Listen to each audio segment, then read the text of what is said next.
I really do write for myself. Like, they tell you when you're a writer that you need to have an ideal audience. I am my ideal audience. When I get lost in a story, I'm like, why am I getting bored? What would I need in the story to keep me reading? Like, I'm my ideal audience. So if it wasn't for the nights, I have a few of my relatives extremely anxious because they thought I was announcing I was getting married to a woman. And I was like, I'm in the story, but my part in the story is the grief. The recurrent nightmares at the beginning of the story of seeing her father in the casket over and over again. That's where I'm in the story. Like, that's how I put my personal stuff into the story. Like, everything else is just extrapolating from there. All right. Thank you for doing this, and thank you for wanting to be on my podcast. So, for the purposes of my viewer, Chido Muchemwa is a Zimbabwean writer living in Toronto, right? Mm-hmm. Yeah. Her work has appeared in the Lolwe, Augur, the Catapult, Baltimore Review, and Prism International, among others. She was also shortlisted for the Short Story Day Africa Prize and was the winner of the 2022 Bridge Prize. Her new book, Who Will Bury You and Other Stories, I don't know if people can see this, a short collection of very intriguing and beautiful stories, is now out in the US and Canada. And I'm happy that she has awarded me time to talk to her. Chido Muchemwa. Very excited to be here. Thank you so much for having me. Yeah. How are you doing? It's a Sunday. You don't go to church. You've unsubscribed from Christianity. Not to disclose. I have not unsubscribed from Christianity. I've unsubscribed from church. They're different things. Church. But it's a very cold day in Toronto. So just sitting at home, procrastinating on all the writing I have to do. Is it snowing yet? It's Toronto. It's been snowing since November. Oh, wow. We haven't had like serious snow this year, which is kind of odd. It's just been extremely cold. Yeah, I'm still waiting for the snow. I'm in New England, Hartford, Connecticut. And yeah, they say it's going to come, but yeah, I'm still waiting. So I guess we can start by the title of the book, Who Will Bury You? It's a nice cover, by the way. I like the cover. I'm like, thank you. It's a beautiful aesthetic too. I'm like, okay. So actually, maybe a little bit of background how I discovered the book, right? So I was at a time where I was intentionally looking for African writers and writers writing Zimbabwe because I'm working on my own write-ups, and I was looking for authors who could inspire me, who are coming from the motherland home. And then I came about your book. I think it was Brittle Pepper, 100 notable African books. I can't remember. And I was just scrolling the list and I'm seeing those. I'm like, okay. I'm like, oh, Chido Muchemwa, that sounds Zimbabwean. Immediately. And I immediately bought the book on Amazon and I read through the short stories like very fast. And I was like, wow, this is beautifully written for someone like me, because I was struggling to read fiction-like stories.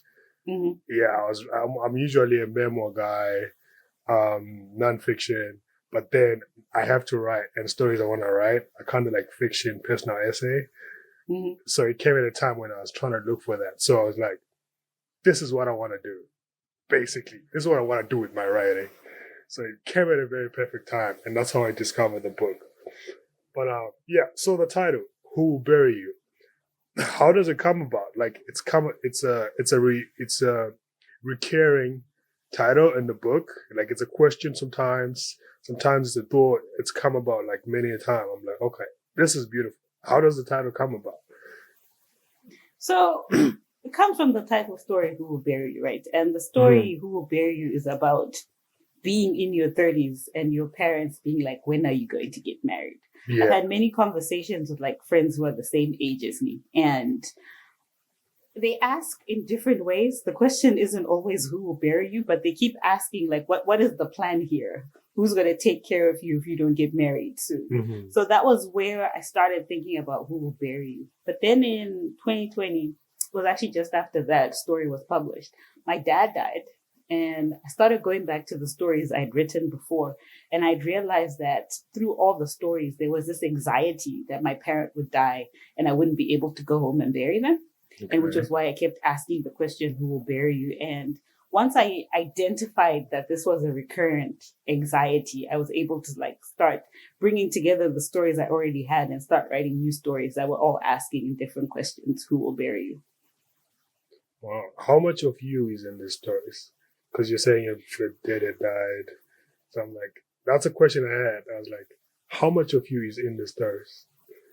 So a lot of me is in the stories, but it's never what people think, right? Okay. None of the stories are biographical, but I'm using my own experiences or it's not even my own experiences. It's like my own understanding of the people in my lives and kind of seeing how people navigate the world. That's how I start to see myself. You know what? Why don't I give you a specific example? Okay. So third story in the collection. Oh, what is it called? If It Wasn't for the Nights. Yeah, If It Wasn't for the Nights. So If It Wasn't for the Nights, had a few of my relatives extremely anxious because they thought I was announcing I was getting married to a woman. And I was like, I'm in the story, but my part in the story is the grief, the recurrent nightmares at the beginning of the story of seeing her father in the casket over and over again. That's where I'm in the story. That's how I put my personal stuff into the story. Everything else is just extrapolating from there. So as a writer, do you find that that's something that you have to constantly explain how people think, okay, this is her? Because I'm like, this is her story personally, and this is the fiction part. And then maybe for you, it's like, okay, now this is me in the story. Is this something that you have to constantly explain? You're worried about? Or I don't worry about it. Yeah. I had someone come up to me a week ago who had read Chasing Elephants, and he thought it was a personal essay. And when people come up to me with that kind of feedback, I take it as a compliment that the story feels so real that the reader assumes it has to come from personal life for it to have that much emotion in it. So I take it as a compliment. Wow. Okay. Yeah. You started I heard you say you started as a personal essay writer, biographical writer, or something like that. And then you had to transition and be like, actually, I am a fiction writer, and I always say I have no capacity for writing fiction. But when I heard you say that, I was like, maybe I do. Maybe I do. And some of my favorite authors, they were firstly writing biographies and stuff, and then they wrote fiction. I was like, okay, you sold out, but I get it. How was that? How do you then move from writing personal essays, or how do you say, actually, I can create stories beyond my own reality? So I always was a fiction writer, to be quite honest with you. Yeah. I was a fiction writer, but I wanted to get my MFA. And at that point in my development as a writer, I knew I wasn't going to get in an MFA on the strength of my fiction because it's just way more competitive. So I applied as a creative nonfiction thing. And that's how I ended up in creative nonfiction. I had taken some creative nonfiction classes. I thought I was kind of good at it. But the whole time I was doing creative nonfiction, I knew I wanted to go back to fiction because, let's be honest, that's where the money is. But yeah, I'm a person who spends a lot of time in her head. So for me, fiction has always been where I was writing towards. That's always been the goal. I think something I was thinking about, writers have this thing that they kind of are in tune with their characters, they're in conversation with them somehow. And that's something I'm like, I don't think I have, or maybe I do, but I'm not. I don't know how to tap into it. It's I don't know if you understand, what I'm talking about. Oh yeah. I used to have that feeling early on when I was still trying to figure out how to write a short story. For me, it's somehow finding a way to fully inhabit the character's life. I don't think of a character just within the limits of the story that I'm writing. I try to think of myself as just meeting this person at a specific moment in their lives, but they've already lived a whole life before they met me, and they're going to live a life after they meet me. So I'm just taking a slice of their life. So I have to know more about the character than the reader ever needs to know, right? Like, I have to know the kinds of things that motivate them. I have to know, like, what's the most embarrassing thing that ever happened to them? Like, I have to find things that, like, make them feel like a real person, as opposed to just a character that I've created that I'm putting on the page. Well, I guess my next question is, why do you write? Because why do I write? When you're imagining characters like that, and you're saying there's something that you have to know about them that the reader won't know, it sounds like there's some extension from your reality that you're putting onto the page. Why do you write? I mean, why do I write? I've been like telling myself short stories since I was like a little kid. I think stories is just how I make sense of the world. Because a lot of times when I am writing a story, it's because I encountered something in my real life that I was trying to understand. And then I put it in fiction, and I like put it into this small scenario, and I'm able to like untangle all of the questions that I'm trying to figure out about the thing. Like, I start with a question that I'm trying to understand about how the world works, and then I find the right characters to think through the question. Do you find pressure to embed, like, in your stories, say, a moral lesson, or like, say, what the question that you had, maybe to make it as explicit as possible, the way you've answered it? Or you're just like, okay, I'm done with what I had in the beginning. The reader can can find something there that they can find.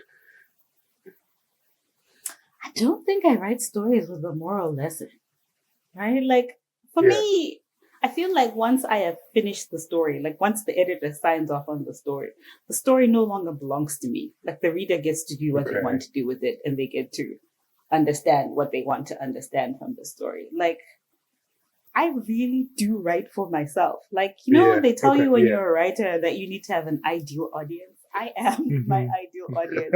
When I get lost in a story, I'm like, why am I getting bored? What would I need in the story to keep me reading? Like, I'm my ideal audience. So I don't really think about the lesson. I'm just thinking about, like, I think it's the researcher in me, right? As an academic, like, ask a question and you go and answer it. Like, that's enough for me. What happens afterwards is like, it's between God and the readers. It's got nothing to do with me.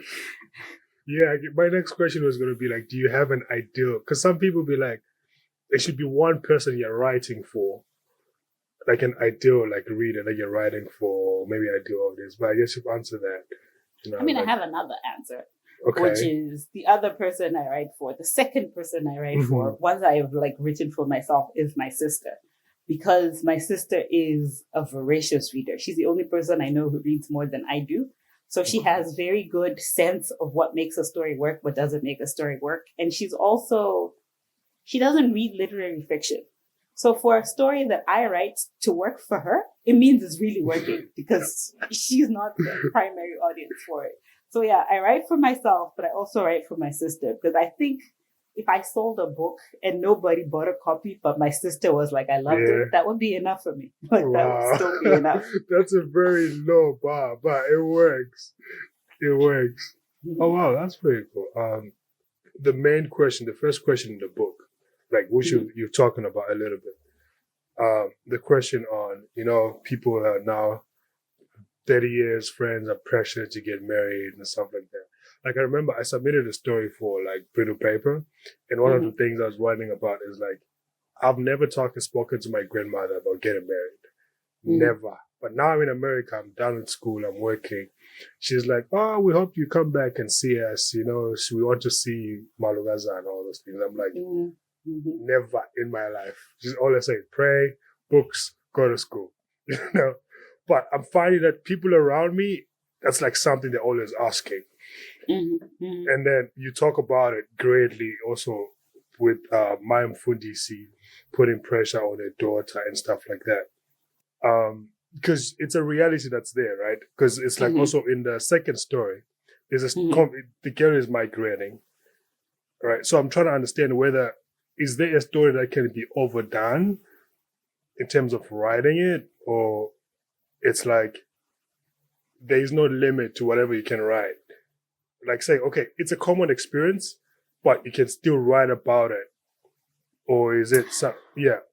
Yeah. So it was actually one of the things I had to contend with when I was writing the story. So the pair is Who Will Bury You and This Will Break My Mother's Heart. I actually wrote This Will Break My Mother's Heart first. And the reason I was writing it is,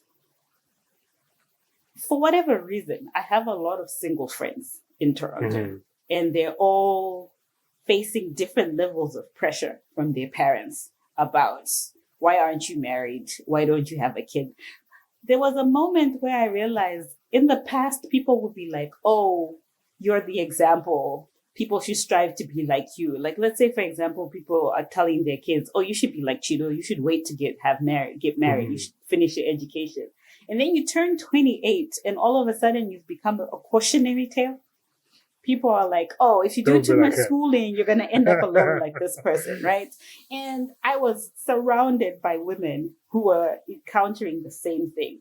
Where before you were being told, oh, you're so great because you haven't had a kid outside marriage. Now all of a sudden people are saying, look, even your cousin who's useless, at least she has a kid, even if she doesn't have a husband. All of a sudden having a kid outside marriage is like, at least you should have that, right? It's a common enough story that it needs to be written, because people sometimes need to see themselves within the specific context that they're living in, right? But when I write common enough stories, I try to find another angle to like make it say something different. So as I was saying, I wrote This Will Break My Mother's Heart first. And the mother was coming across as extremely stereotypical in that story. And I decided to write a draft in her point of view just to make her a more well-rounded character. And that's how we ended up with Who Will Bury You. And the thing with Who Will Bury You is, for me, people get stuck on the question. But the most important part of that story for me, the thing I was getting at, is the thing that happens right at the end where she says, I can't help myself. I don't want to be this person who keeps asking my kid, when are you going to have when are you going to give me a grandkid, right? Like, she can't help herself. She's such a product of the environment she's been built in, but also she's so lonely. She can't help but ask this question that she's always like felt women should never be asked. And that's what I tried to aim at when I write these commonly written stories, to be like, why is it common? Like, why do we keep ending up in the same position? And how do we like start to shift the conversation so that we can actually talk about different things? Okay. Do you have a favorite story in the collection? That's a different answer, and every day has a different answer. Yeah. Every day has a different answer. You don't have any attachments to any of the stories? I'm attached to every single story. It's just it's almost like depends on what I'm writing. So right now I've been playing around with an idea of a fantasy novel. So The Captive River, which is my first fantasy story, is obviously my favorite story in this moment because it's doing the same thing that I'm trying to do. But if you ask me on, I don't know, Wednesday, when I get back to my Chimurenga novel, I might tell you that it's, The Last of the Boys, because that's another Chimurenga story. Like, it changes depending on what my mood is. Oh, wow. Well, my favorite story is The Snow Monitor. Oh, really? I know. I was like, it has to be Rukari. But I was like, no, it's The Snow Monitor. Why? Because I didn't want it to end. That's the only reason why it's my favorite story. Really? Like, it was really good towards the end. Like, I could like identify with the struggle, right? It's like most of the things is like, okay, you just get a job and send money home, which is basically the immigrant life most of the time. But then this uncommon experience happens. She bonds with a very random person, right? I'm like, yeah, that would hardly happen.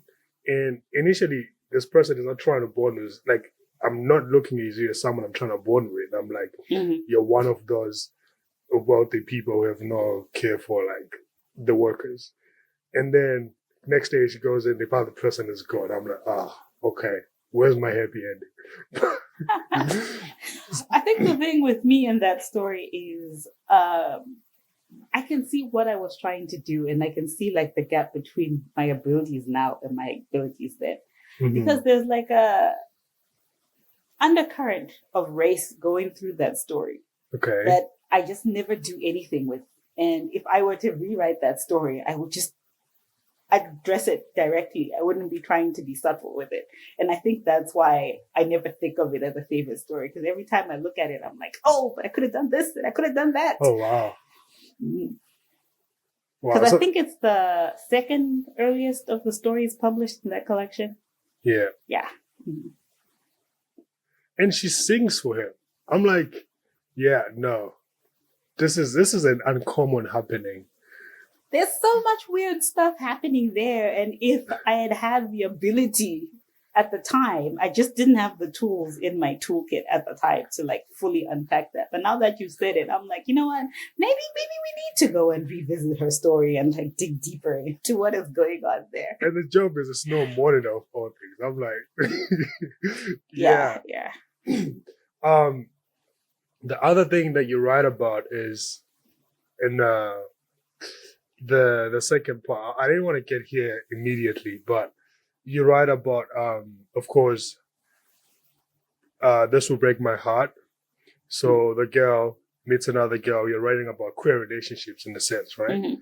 And you have a whole, I don't know, is it a thesis or is it dissertation? Dissertation, yeah, on queer studies and stuff. So I'm like, what is the motivation, right, to write stories like that based on your background, but also not because there's anything wrong with writing them. That is like, you're centering them, you're setting them in a context that's like Zimbabwean, African in a sense. So to me, it felt like you're trying to decipher something that's like, this thing is normal.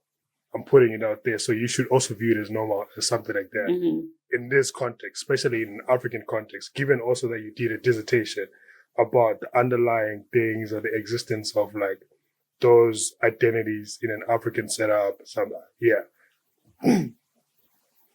So I kind of stumbled into writing about queer people and like doing queer studies. I was not like I woke up and I was like, this is my lane now. Yeah. Let me first start by saying I read about queer Zimbabweans because queer Zimbabweans exist. Yeah. I write about outsiders. Like all of the people, main characters in my stories are outsiders in some way. And queer Zimbabweans are marginalized for obvious reasons. But when I wrote This Will Break My Mother's Heart, what I set out to write was a story about a 30-year-old virgin. That's what I was writing. I read this article on the BBC about all these people who are in their 30s and 40s and they've never been in a relationship. And they were talking about how they had to make like a massive change in their life to like make relationships happen. And I was just like, this is interesting. Let me see how this works out. So that's what I wanted to write. I was just writing about this girl who had never been on a date before, who's now attempting to start dating. But once I start writing the story, I put her in the bar. She's meeting this rotation of men and like nothing is happening on the page. Like there are no sparks on the page. Sorry to cut you off. Like I've heard you say this before. Nothing is happening on the page. That thing, when you say nothing is happening on the page, what do you mean exactly? Because you're the one doing something on the page. So are you saying you're stuck? Or... No, it's not even you're stuck. It's like I said, I'm my own audience, right? Like when I'm writing, I want to be excited about the next thing that happens, right? Okay. So if I put a man in front of her and he doesn't interest me, or nothing about the interaction as I'm writing it is like, I don't know. It's almost like this is the part where writing is no longer like technical and we're getting into the like instinctual kind of stuff, right? Where you put a character on the page and as you're writing the dialogue is coming out kind of dead.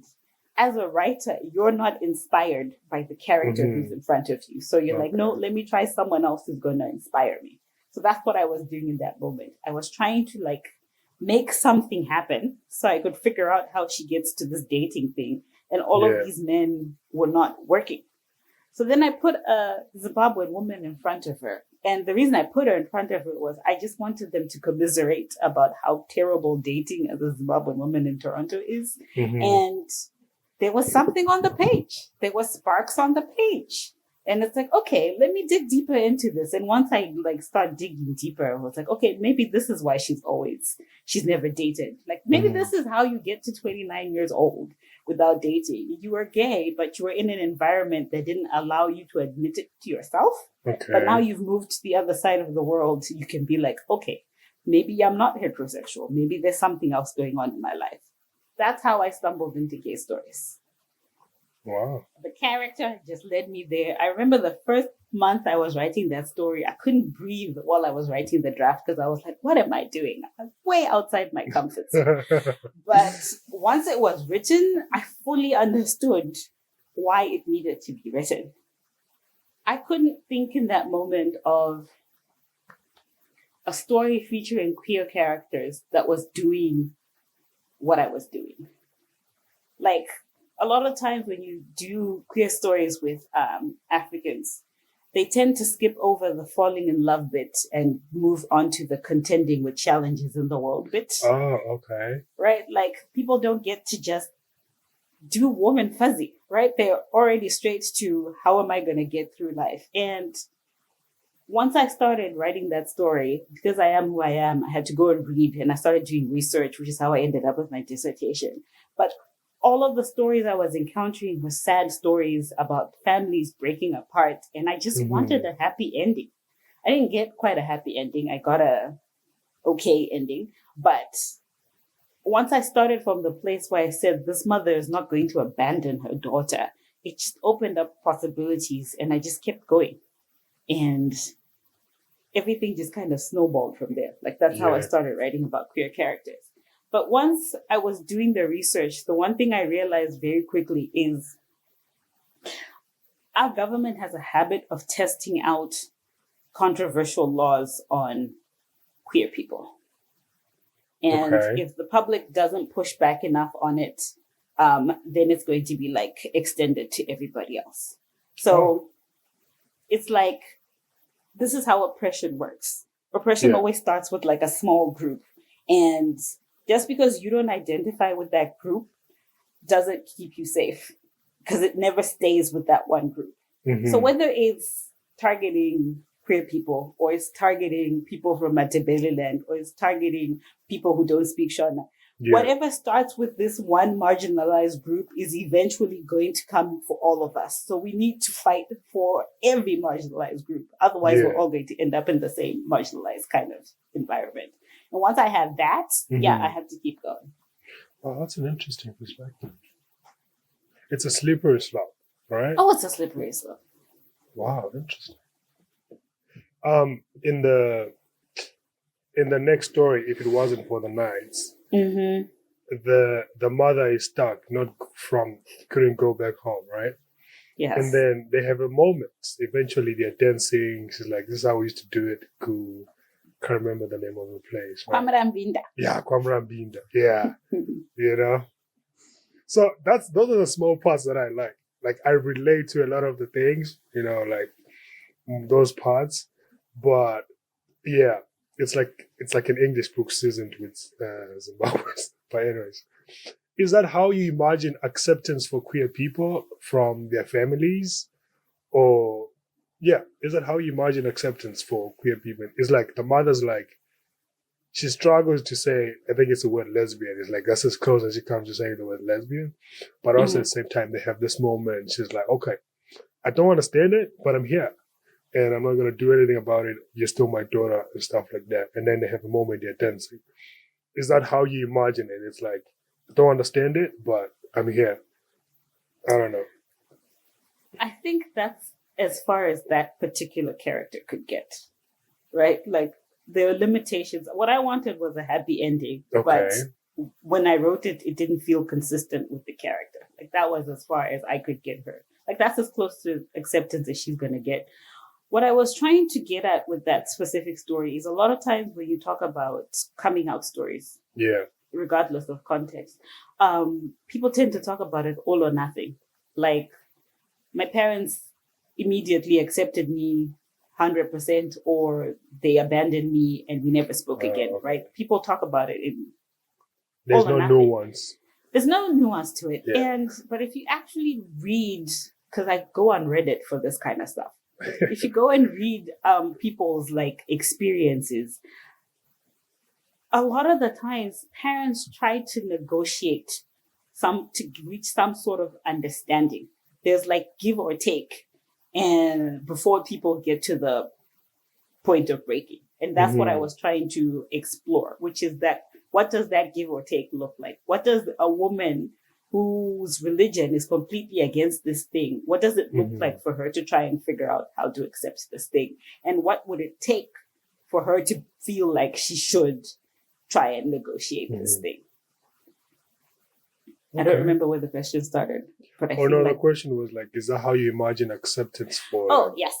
I knew I wanted to circle back to something. So what I was just trying to do with this particular story is to give us the starting point to be like, okay, maybe acceptance and rejection are not the only options, right? Okay. Maybe just trying to figure things out before we make a decision is an option, right? And I was hoping to open the conversation. Okay. Yeah. I've written other stories since, which will be forthcoming, and they have different kinds of reactions.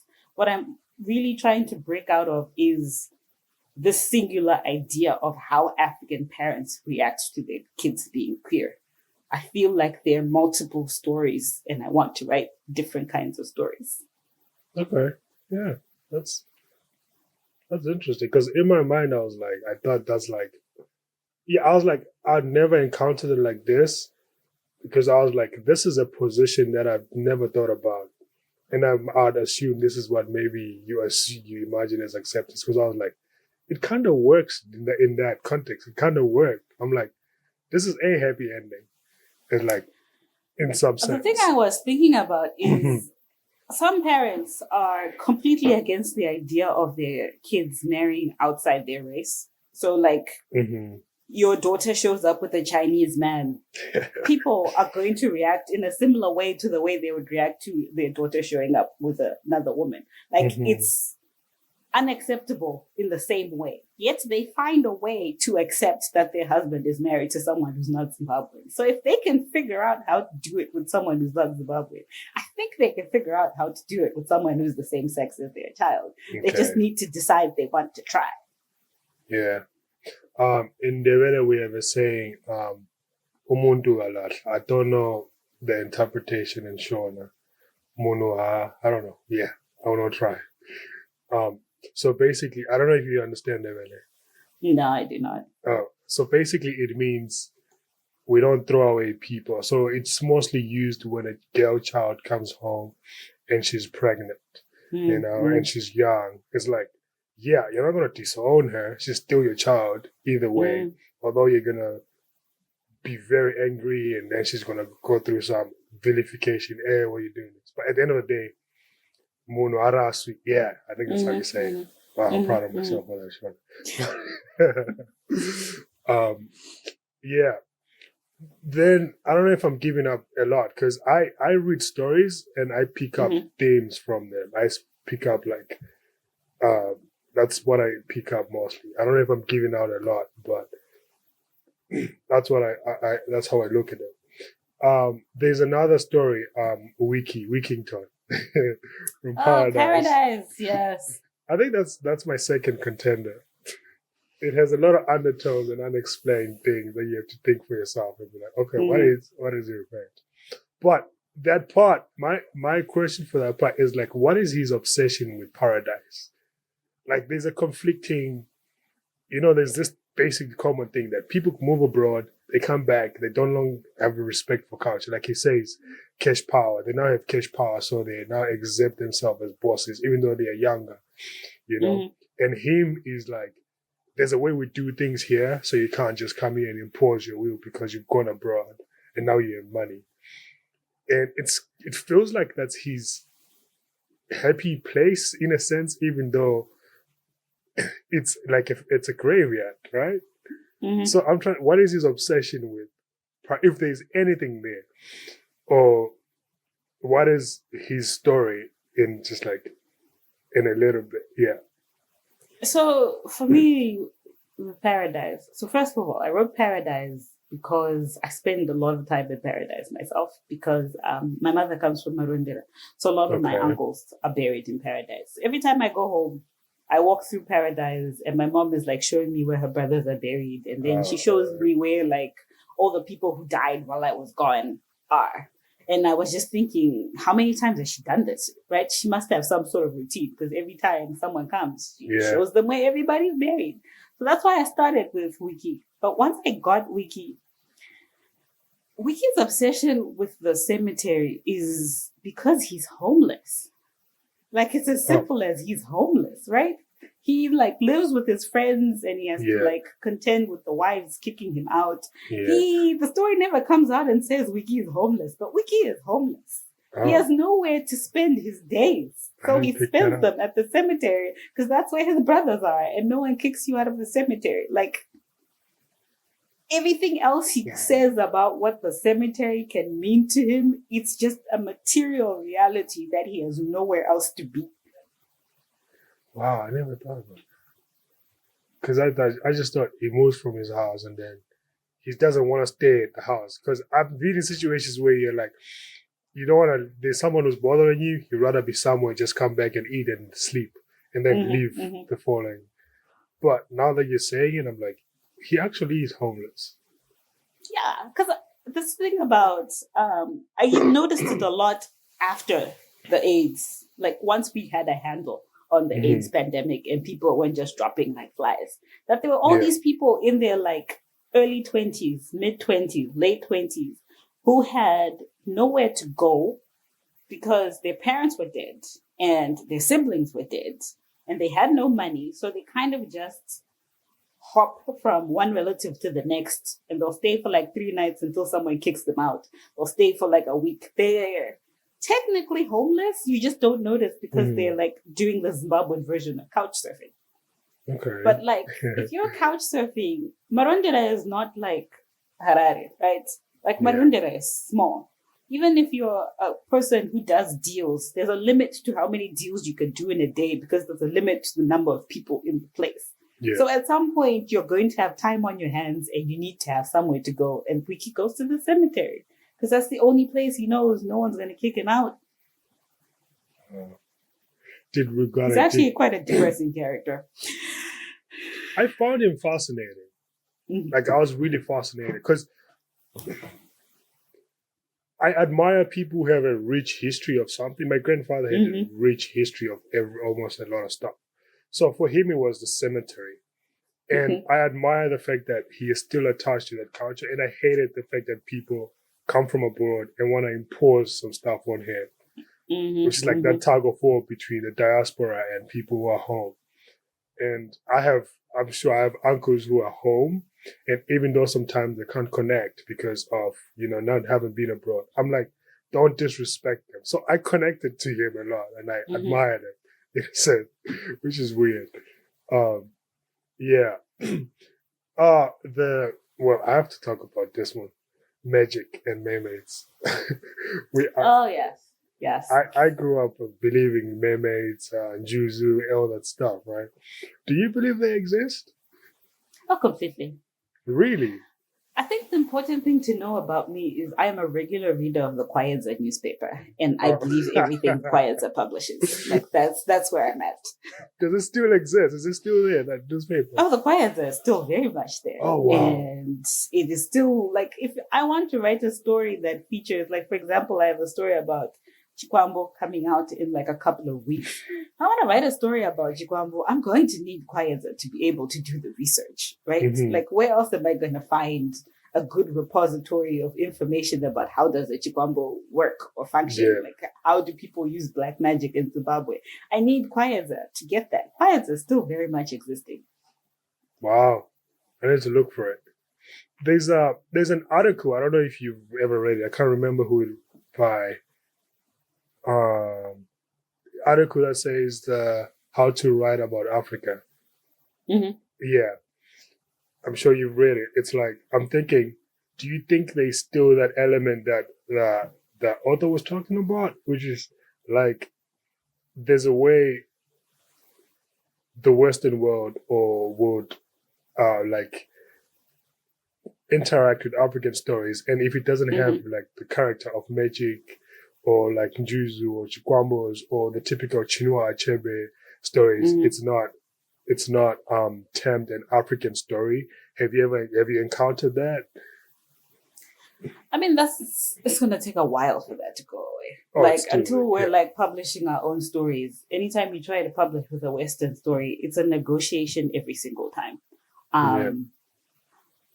There are times. So, for example, like let me talk about Chasing Elephants, which is a story set in Manopause. Of all the stories, it was the one that was rejected the most when I was sending it out.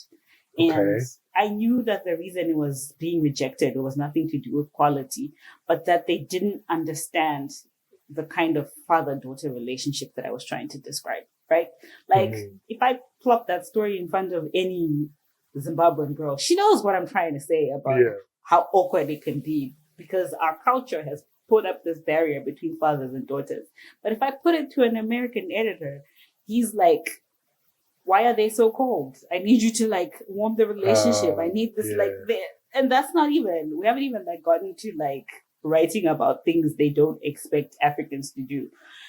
Oh wait, there was another part where she starts cooking over a fire, and the editor said to me, I don't expect a girl from this kind of background to be able to do field cooking. And I was like, field cooking? This is what we all do because we don't have electricity. Like, we all know how to cook. Yeah, I went to a private school, but I could cook over a fire because we didn't have electricity. Right? Like, they're like, it's not always egregious. Sometimes it's just small things that just don't jive with their own view of how Zimbabwe or how Africa works. So it's harder. Some stories are harder to place than other stories. And once you do place it and you're doing edits with the editor, sometimes the editor will be like, I need you to change this. This doesn't work. And as a writer, you have to be like, nope, this needs to stay. Because that's how it works in Zimbabwe. Like, if I take this out, I'm taking out the Zimbabwean flavor from this story. So, yeah, it very much exists. But I think African writers are better advocates for themselves. Because we know now that, you know, if, like for me with Chasing Elephants, I knew that if I couldn't get an American publisher for that story, I could find an African publisher. And I did. I published it with Lolwe, which is an African publication, right? And they loved it. They didn't ask me to change anything. So we have options, which means we're better at advocating for ourselves when editors are like, I need you to shift these things. Like, we're better at it now. All right. Okay. Okay. Do you think that there's a need to always have those stories, write them? Because for me, I've never encountered those things, right? And I have little fascination with magic and stuff, because I'm like, I'm so much of an unbeliever, right? But being an African writer, I might feel a necessity to have some kind of story that will talk about something like that. Is it something that you think you had or no? I never think about the outside world until I'm done with the story. Like, once I'm starting to think about who do I send it to, that's when I start thinking about the outside world. Like, I wrote about Mermaids because, I was writing it for Short Story Day Africa Prize, right? And the theme was water. And I knew people were just going to write like boat stories, like, stories set on the water. And I wanted something a little more different. So I think I actually started with Nyami Nyami. I guess what I'm trying to say is I read a lot of fantasy. The magic stuff is my jam. I think it's very positive. Like, I write about this stuff because it fascinates me and I want to know more about it, right? I really don't think about other people. There are many people who are wildly successful and never write about the supernatural. Yeah. Like, you just have to pick your own lane and decide what kind of story you want to write. Because this stuff is hard and the journey is long. So if you're not interested in it, you're going to lose steam before you get anywhere. So I don't think about audiences. I think about what is actually going to keep my interest throughout the entire process. Yeah. Because some of those stories in that short collection are a decade old. Can you imagine someone coming to you after 8 years and being like, I need you to edit the story? Oh, no. 8 years? Like, you better have been interested in that story to be able to look at it and edit it again. Wow. Do you look at some of your former work and be like, I don't know if this was me? Or you're proud to wear it and like, yeah, no, that's my writing. I mean, I look at it and I'm like, wow, I've grown since then, is how I normally look at it, right? Because like Finding Mermaids is the oldest story in the collection. And again, like I was saying with the store monitor, I'm looking at it and I'm seeing all these opportunities that the story was giving me, but I didn't know how to take advantage of them yet because I wasn't a good enough reader of my own work to be able to identify good opportunities. Yeah. All right. Maybe last on the stories. Chasing Elephants. You just talked about it in the relationship, the father-daughter relationship. I think it's one of the stories that I highlighted some things a lot because it's like, it's a common thing, especially with Africans and Zimbabweans in particular. There's a joke that's people doing some TikTok stuff. Well, fortunately, TikTok isn't banned in America, but people doing some, like, they'll be like, they go around on the street and like say, talk to some guy in Zimbabwe and then say, call your dad. And then I'll give you $1 or something. So the guy calls Babwake Kumusha, right? And it's like, oh, Dad, what's going on? Dad is like, yeah, everything is fine. And then at the end of the call, the guy says, I love you, Dad. And then the fathers are always like, what's that? What are you guys doing? So they're struggling to say, I love you back. And I think that was what I was saying in that story too, which is like, our father struggles to show, I mean, just parents in general, not father-daughter relationships, but just parents and children in general. They struggle to show like that affection. And it seemed to me that the daughter was trying to get her father to be very affectionate and show some emotion. And the father is like, at some point, it's like feelings don't pay bills or something. Yeah, something along those lines. And I'm like, do you think, is it something that needs to be like worked on, or it's like, it's okay the way it is, you know, because we need to understand our parents like that, or we should try and actively get them out of that comfort zone, or it's just something that it's worse than that we're now seeing and we want to make it ours. I mean, I think that's one of the things the story hints at, that she has a specific expectation of what a father-daughter relationship is supposed to be. And it's inconsistent with her father's understanding of what a father-daughter relationship is supposed to be. And I think a lot of the tension comes from that gap between what she wants and what she thinks is supposed to happen, and what he wants and what he thinks is supposed to happen. I'm trying to like figure out a way to like say what I'm trying to say. My father was a person who struggled to say I love you. He was able to say it by the end, but I could tell that he made the conscious decision that he wanted things to be different. Okay. And it was not because of anything I did. I actually think it was him watching my brother with his kids. Because my brother lives in America. He has extremely American kids. Yeah. They want hugs. They want kisses. They say, I love you multiple times a day, right? And my brother has just risen to the occasion because he's like, what am I supposed to do? Like, if I don't respond, they think I hate them. So I'm just going to have to learn, right? And I think my dad watching my brother learn, it was like a revelation to me, like, oh, wait, I can learn how to do this. Like, it's not a on and off switch. It's not just like an inbuilt setting. I can learn. And I think we were able to get to that place by the end because he was willing to learn.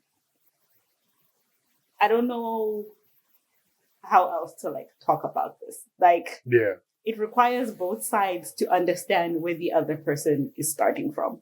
And then both sides being willing to have difficult conversations. Because that's the other thing we don't do in Zimbabwe, right? We don't do uncomfortable conversations. So yeah, that's all I got. But I hoped that chasing elephants could be a starting point for a conversation. Like, you know what? Send your father chasing elephants. Talk to him about what's going on in the story. Like, maybe that's a way to talk about different expressions of love. Because maybe you're thinking, my father never expresses love. But by his definition of expressions of love, he's doing it daily. Like, you don't know. So that's what I hope chasing elephants is. Like a way to start a conversation. It was weird for me. I'm like, just the two of them going on a trip. Okay, let's see what's going to happen because I don't see this working at all.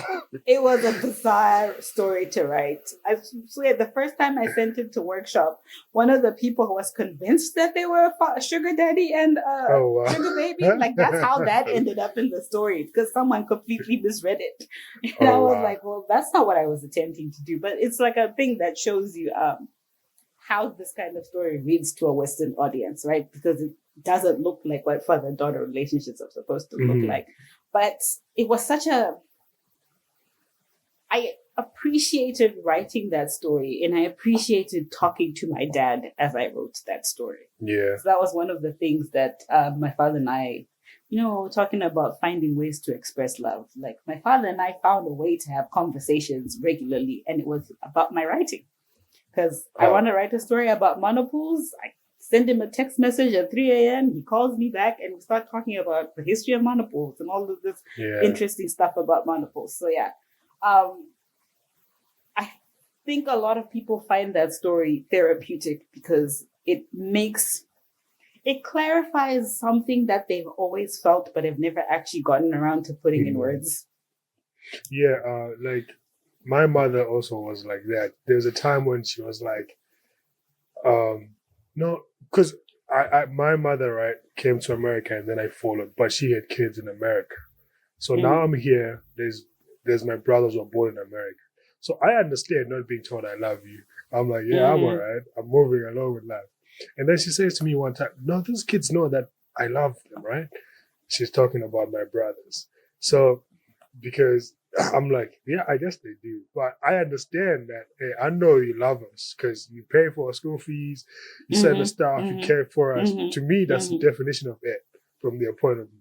But for them, it's like, you're supposed to tell us these things, You're supposed to tell us regularly these things. So there's that disconnect. So I was like, I identified a lot with that story. But yeah, I enjoyed the stories. I think that's like one of the major themes I had. Well, maybe one thing from the stories. This is maybe a bigger question, but in also chasing elephants, there's a part where he's like, feelings make bad decisions, right? Only people with too much time and money worry about feelings. So my question is on meaning in life. You know how in Africa I used to think that did my grandfather ever think about meaning? What is the meaning of life? What is my purpose in life? Or for him, it was only service. And now that I'm in America, and then you're told that there is a possible dream of financial freedom, etc., etc. Do you think that our parents or like people back home ever contended with the question of meaning? Or I don't know. So here is something I encourage everyone to do. So not just you, but everyone who encounters this podcast. Yeah. When I was doing my MFA thesis was about, basically I was looking at the Land Apportionment Act and trying to write like a nonfiction account of how it affected my family. So me and my dad, we drove Kumusha. And my dad was upset the whole way because he was like, where in the world are we going? Because there's no one there. Everyone's dead, right? So it's like deserted. He wanted no part of this 4-hour drive. Yeah. But he's there for like 15 minutes. And we get back in the car. We start to head back to Harare. And this man cannot stop talking because he's gone to this place where he was born and raised. And he now has all of these stories that he wants to share with me. And he's like, where's your little voice recorder? Record me. And then he does this 1:15 account of his family history. So like his dad's history, his mom's history. And at some point he was like, I had one tete. I need to tell you about my tete, right? Yeah. When he was gone, I started sharing this voice recording with like all of like my close family members so that everyone had like the copy, his voice. And the thing I realized is every one of his stories was about dreams, right? Oh. So when he's talking about, oh, your grandfather pulled his kid out of school and then your grandmother fashioned a paraffin lamp and she taught your uncle how to read using the Bible. He's not talking about my grandmother's dreams, but clearly this woman is striving for something. If she's like, you pulled my kid out of school, my kid is going to know how to read. My kid is going to figure out this school thing. She's clearly striving for something. It's just that we never got around to asking her. So once that came about, I started doing interviews with like various members of my family. The most recent one I did was with my aunt, who is maybe late 70s, early 80s. And she was talking about how she became a teacher in the 50s and 60s and kind of what it meant and the shift when independence happened. And she talked to me about how she fell in love with my uncle. And I remember listening to it and it was like romantic. And I was like, wait, these people were doing romance? Yeah. And then she's talking about how the first time she went from, you know, her little village and she goes to Wadlove because that's where she went to learn how to be a teacher. And she's talking about the culture shock. And anything we think our elders didn't feel is simply because we haven't talked to them about it. Yeah. Like they're dreaming just as much as we are. They were striving just as much as we are. We just haven't taken the time to like stop and ask them. Because every time I have these conversations, and I've had several with them, I ask these people like one simple question, and like an hour later, they're still talking. And they're like, you know what? I haven't been able to talk about this since I got married. Thank you for asking me these questions. They were all dreaming. They were all striving. We just haven't asked them about it. But if you ever ask any of your relatives about these, you might be surprised by what they have to say.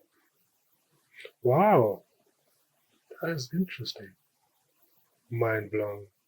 Oh, yeah. It's also like a great place to find story ideas. Like, I have so many story ideas just from listening to these people talk about what they were going through.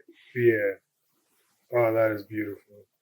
I'm going to ask you about your writing process.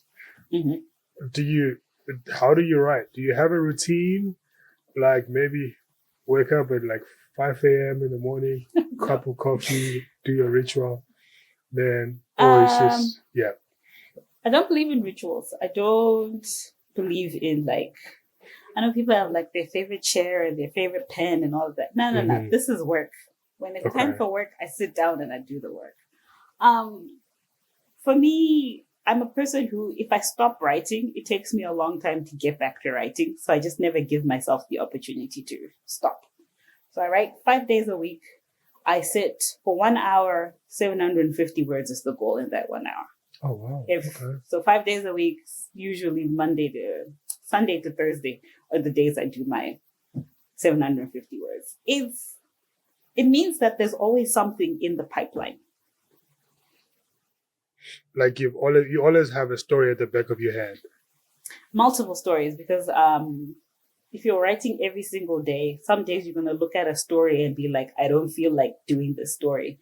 So if you're only working on that one story, you're going to come to a halt. And I'm trying not to come to a halt. So I usually work on like 3 different things at a time so that there's always something that is like cooking that, you know, like it's not possible that I won't feel like working on all 3. At least one of them is going to be like interesting enough. So I always have 3 things that I'm working on. I run on deadlines because there's of those 3 things, there's at least one thing that's on a deadline so that it keeps the momentum going so that, you know, I keep churning out stories. I'm a very economic writer in that, no, that's what I mean. Economically motivated writer is what I mean. I need to make money from the writing because I spend so much time on it. At some point, there needs to be some sort of return. So that's the other reason I have a deadline to be like, I need to send the story out. I need to be sending it to a paying market. I got my little spreadsheet so I know how much money I've spent on applications and how much money I've actually come in. It has to be positive at the end of the year. It can be plus $10, but it doesn't matter how little it is. But it's just like there has to be some sort of positive, something to show for the time I'm spending, right? Yeah. And how has that been? I'm still new. I just submitted like my first story to like Put Paper. I was very, very scared of submitting my stories. But then I read people's work and I got the courage.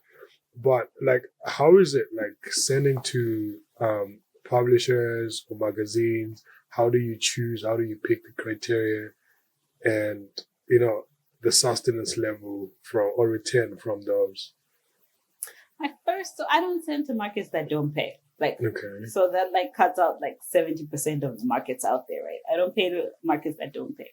The next thing I do is I have enough friends who've published, and I look at the places where writers I'm interested in and writers I know have published, and those are the people I send out to. I read the magazines, right?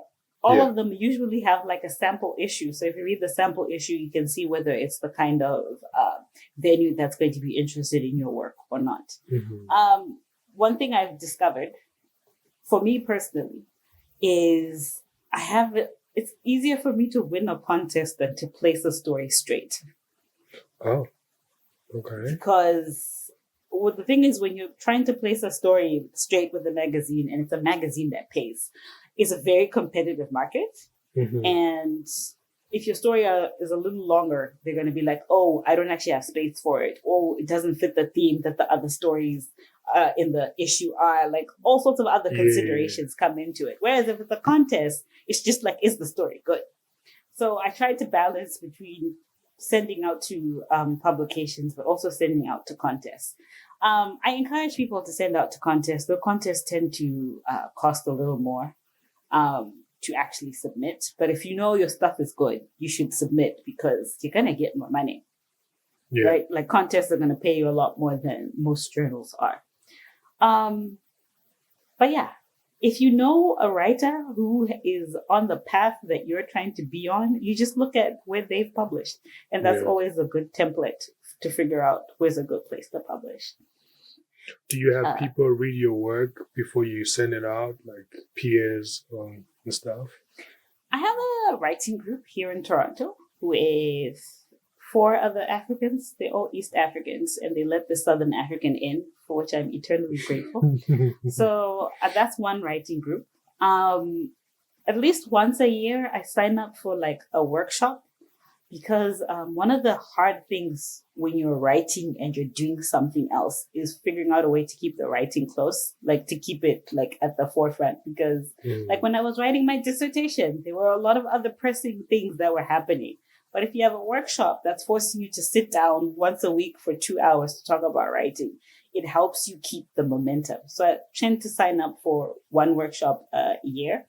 The other thing about workshop is you learn new things, but you also meet people who can open doors for you.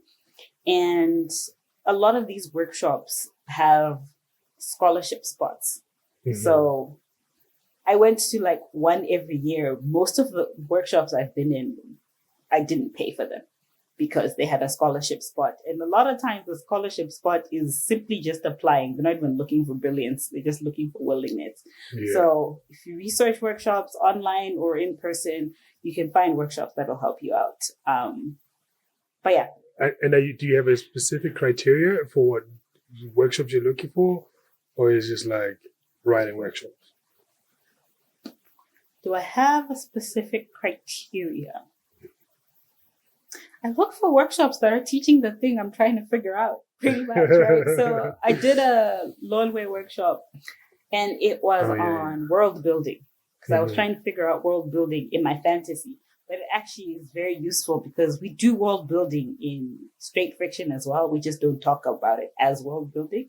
So that's why I did the workshop with Lolwe. Another one was a generative workshop. We wrote like 4 stories within 6 weeks, because that's what I wanted to do. I wanted to like have a lot of stories on the go, because it's easier. Like when I'm super busy, it's easier to work on stories that I already have than to try and produce a new story. So I did the thing so that I had a bank of stories to go when I knew things were going to be busy. So if you look for the workshop, like, don't just go to workshops indiscriminately. The thing about writing is you have to know what you're trying to learn, right? Like there's no point in going to like one about characters when the thing that you're struggling with is, I don't know, setting. Like find the thing that's going to teach you the thing you're looking for. You have to be like calculating about what it is you're trying to get out of it. Otherwise, you're just going to get bored. And what's your thing? What's your take on like having a running blog? Oh, well, you're very economic, so maybe if the blog is not. I used to have a blog. I had a blog when I think it was the last couple of years of my undergraduate and then during my MFA. The best thing that I did with the blog is I did a writing challenge. For 100 days, I wrote on my blog every day. And I probably learned things in that 100 days that I wouldn't learn elsewhere, simply because when you have to write that much, you're going to learn stuff. You're going to figure things out. So yeah, if you want to blog, I personally do not blog for an audience because I feel like once I have an audience, I'm going to start writing things that have no interest, that don't actually interest me. I'm going to start writing for them instead of myself, which is why I stopped blogging. I felt like the blog was taking away. It was giving me the high of success without me actually publishing. That was why I stopped blogging. Right? Like it was making me feel like I was moving forward, but I wasn't actually moving forward with what I was trying to do. But while I was doing it, I was learning a lot about how to write an engaging opening, how to be coherent for 1,000 words. Like I learned a lot of basic stuff simply through practice, because all of us at some point are going to have to write a lot of words before we get good. Yeah. So you're really just looking for opportunities for where am I going to write a lot? That's why people go to MFAs. It's not like MFAs are like some magic bullet. It's just that they give you a specific amount of time where you can write in a concentrated matter and produce a lot of words so you can figure out who exactly you are as a writer. We all have to figure out when we're going to do that writing. And a blog is one of the places you can do that writing. Yeah, I guess my next question was going to be on MFAs, basically. Like, who needs them? What is their nature? Are they necessary? Do they make good writing? No one needs an MFA. Let me start from there. No one needs an MFA. The reason I did my MFA was immigration, right? Like when you finish your degree, the US government is like, so what's next? You got to know what's next, right? And I knew I wanted to be a writer. I knew I didn't want to enter the workforce with my English degree. So I went and got an MFA. If you're going to do an MFA, it should be fully funded. Let's start there. No one should be paying for an MFA.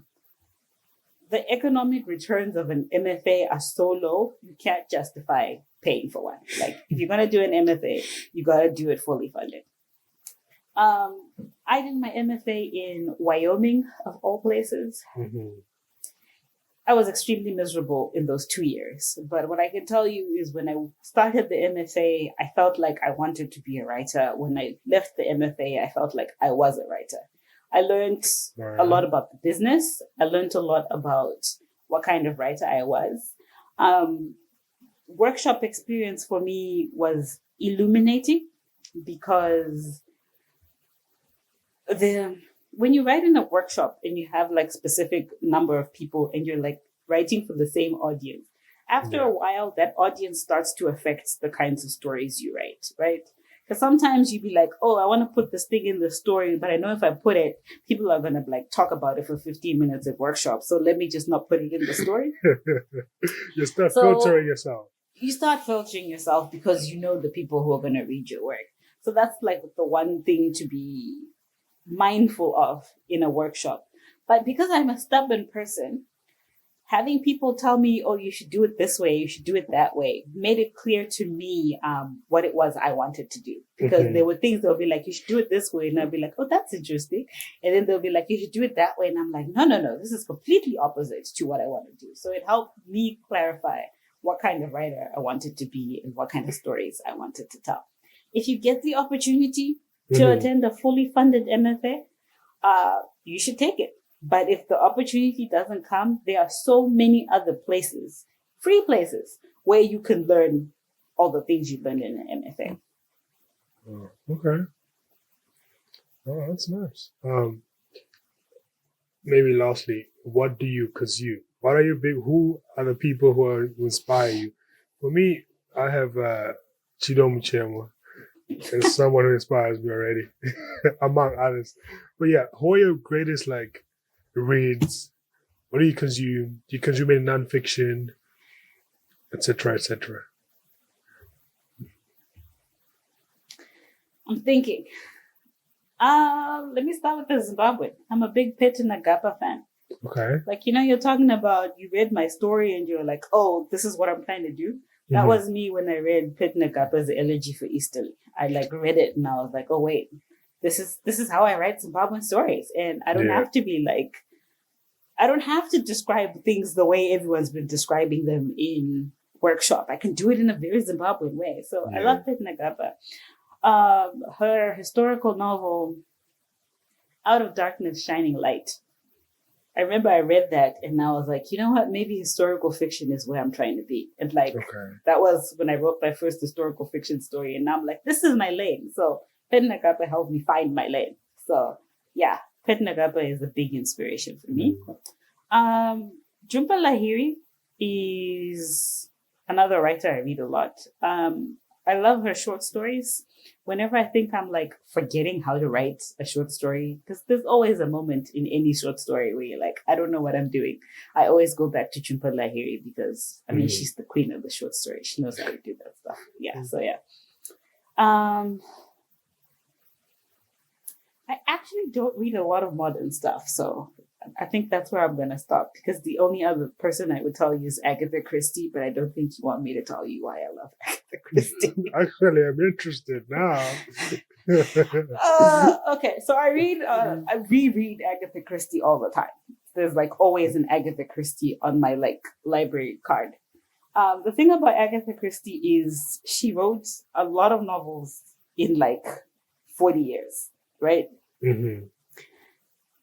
A lot of things that if you're reading like a great writer nowadays and you're like, I can't figure out how they did this thing. Agatha Christie is so transparent in her writing. You can figure out how she made the effect happen. Like you can like literally see her placing the bricks to build her house. So that's what I love about Agatha Christie. If I'm trying to figure out how to do something, I just need to remember which Agatha Christie novel did that thing. And I can see transparently the roadmap for how to do it. So that's why I love Agatha Christie. I mean, I love murder mysteries, but I also, as a writer, she's just really great for figuring out how to do something because she does it. She just does it. Like, there's no like artifice. It's just right there. And it's just like so clear. And you can just take it, you put in your stuff. And once you've done it clearly, then you can like prettify it and all that. But she's just shown you the nuts and bolts of how to do the thing. Yeah. Do you have any appetite for nonfiction? These days? Not really. No. Not really. To be honest, since I started writing my novel, which I started 2023 when I did my Miles Moreland, I just haven't been reading any new stuff because I can't read new stuff while I'm like generating. Okay. Like once I'm editing, I can start reading new stuff. But while I'm generating, I don't read new stuff because it just kind of interferes. So I just been rereading Agatha Christie and Tolkien pretty much for the last year and a half. Also, you're working on a new novel. I'm working on 2 novels at the same time because I'm an insane person. But yeah, so there was the Miles Moreland novel, which I'm trying to like finish and like send out into the world. And then I'm writing this other fantasy novel because, I was saying I write 3 things at the same time. As a person who wants to make money, here's the reality about making money as a writer. Literary fiction will get you prestige. It'll get you fancy awards. But if you want to actually make money, you need to write genre to push units. So you got to write mystery, you got to write romance, you got to write science fiction and fantasy. Like if you want to make serious money. Oh, wow. Not even serious money, steady income, right? If you want to make steady income, you want to write genre because that's what like consistently shifts units. So I will write a literary fiction thing, but I'll also be working on like the fantasy thing because I like money. So yeah, I'm working on like my war novel, and it's like taking its time and like overthink things. But then I'm working on the fantasy where it's just like, what happens next? What happens next? What happens next? It's just a lot more. It's a very different process, and it's a lot more fun. So yeah, I like having the two different kinds of writing styles at the same time because it helps me like balance out as I'm working. Well, I was gonna say I bought 13 and Couples books like a couple of days ago. I first heard about her too when I was reading some article of her translating Animal Farm into like Shona, and I was like, "Oh, who's this Bettina?" And then I bought all her stuff. I'm still yet to read her. Now I think I have more reason to. She is translating. I think she's translating something by Shima Chinojga from Shona into English right now, and I'm like so excited about it. So yeah, I love this like new translations track that she's taken because it does like open up new possibilities for these works. Wow. Okay. I mean, we were talking about money and like writing literary fiction. And I would say how's been writing books? Like, how has it been? I'm working on my own book, but it's a memoir kind of thing. But it's still very it's very young, first draft. So how's been the writing process? Is this good or not? Yeah. So the thing is, I have the Miles Moreland Scholarship to write the novel, right? And Miles Moreland Scholarship, they give you this lovely bit of money to like take a year off and write your novel. In exchange, you have to send them 10,000 new words every month. Oh. That's the exchange. Every month you gotta send them 10,000 words. So a lot of these, is this good? Oh, should I do it this way? A lot of these, when you start writing, a lot of like questions pop up in your head, and it's mostly just like your doubts being extremely loud. There's no time to listen to those doubts because you gotta send 10,000 words at the end of the month. So that was the greatest thing for me for the Miles Moreland. I finished that first draft in 7 months. 7 months is how it took me to get to the first draft. But once that pressure was gone, I have completely lost all momentum. Like I have written a million other things. I'm like working on a short story collection, and at the rate I'm going, the short story collection might come out before the novel. Like the thing about that I'm struggling with is there was a lot of good stuff that happened in the first draft, but because I shifted focus in the second draft, I had to take all of that good stuff out. So the second draft still feels almost like a first draft because it has a completely different shape. But all the things I took out were interesting to me, so they started turning into short stories that are distracting me from the novel. So you might get a short story collection about the Chimrenga before the actual novel about the Chimrenga at the rate that I'm going. Hey, as long as we are reading stuff, we're fine. I mean, this year, because I didn't publish anything new. Oh, what am I talking about? Aside from the book, I didn't publish anything new in 2024. So this year, I'm like big push to like get stories out. I've already sold 2 short stories coming out in the first half of the year. So I expect to like have new stuff coming out this year. Yeah. But the focus this year is to finish that novel and like let it out into the world, because I don't want to think about it anymore, right? Like at some point, these characters have been hostage in my brain for long enough. It's time to let them out. Yeah. All right. This has been fun. Yes. Chido Muchemwa, thank you for giving me your time. I know you're a busy person. You're writing 2 novels. Great. Wow. Yeah. I have to ask you one last question. Any music affiliations in Zimbabwe? Who's your biggest artist? You listen to any? Please say Wikidi. No, I was actually going to say Nutty. Oh, wow. That's my favorite artist, by the way. I love Nutty. Like, I was telling my friend, so I had a graduation party, right? like a couple of weeks ago. And I was telling my family that, it wouldn't be a terrible thing if this man showed up to my graduation party. But nobody, absolutely no one took me up on that offer. So I guess I'm going to have to wait and like pay for him to come to my wedding or something. I'm going to have to do it personally. But yes, I am a very big Nutty fan. I'll pull some strings and we extend the ability. Yeah. Oh, wow. Thank you for your time. Good luck on all your writing endeavors, and I hope to share some stages with you sooner than soon. Can I say one last thing before? Oh yeah, sure. Because I'm always willing to help Zimbabwean writers. Okay. So if there are any Zimbabwean writers who are reading this and being like, I want to talk to you more about this thing you said or about opportunities, do not hesitate to contact me. Mm-hmm. Through my website, www.chidomuchemwa.com. There's a contact form. It may take me 2 months to respond, but I will respond eventually, I promise. Yeah. So if you have any questions, you need help, I'm always willing to like read people's applications for like writing things.